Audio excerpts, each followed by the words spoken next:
વડોદરાના અકોટાથી મુજમોડા જવાના માર્ગ ઉપર આજે ફરી એકવાર ભૂવો પડતા વાહન ચાલકોમાં ચિંતા ફેલાઈ છે. પ્રથમ નજરે આ ભૂવો નાનો જણાતો હતો, પરંતુ તપાસ દરમિયાન અંદરથી તેનો વ્યાપ વધુ હોવાનું સામે આવ્યું છે.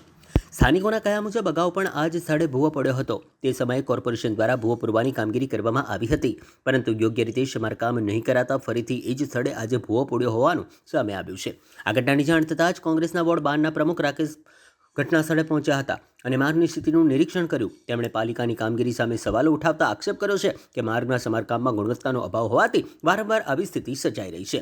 સ્થાનિક રહીશોએ પણ તંત્ર પાસે માત્ર તાત્કાલિક સમારકામ નહીં, પરંતુ કાયમી અને ગુણવત્તાયુક્ત ઉકેલ લાવવાની માંગ કરી છે, જેથી ભવિષ્યમાં આવી ઘટનાઓનું પુનરાવર્તન ન થાય.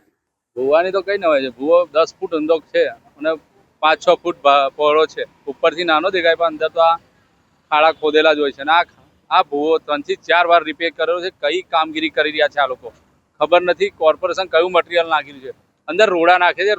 રોડની અંદર રોડા નાખવાના હોય, તમારે વેડમિક્સ નાખવાનો હોય. રબર મેન્ટર તો ભૂલી ગયા. વડોદરા વાસીને અત્યારની પેઢીને પૂછશો ને કે રબર મેન્ટરથી રોડ બનાવેલા એ કેવું હોય, એવું પૂછશે. રબર મેન્ટરની સિસ્ટમ જ નીકળી ગઈ. અત્યારે પેલું વેડમિક્સ નાખે છે, નાના પતરા લાવી અને લાલી પાવડર ચાલ્યા કરે છે. સોસાયટીઓ ખાડામાં ગતી નહીં, રોડ ઊંચા આવી ગયા પુરાણ થઈને.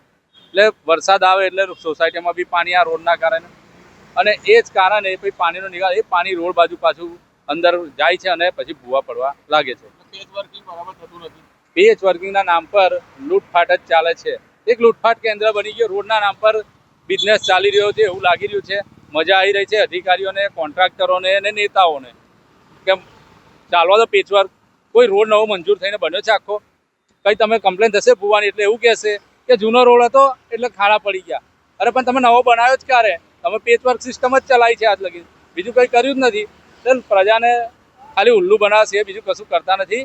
બીજું વાર્તાઓ કરે છે, બીજું કંઈ જ નહીં.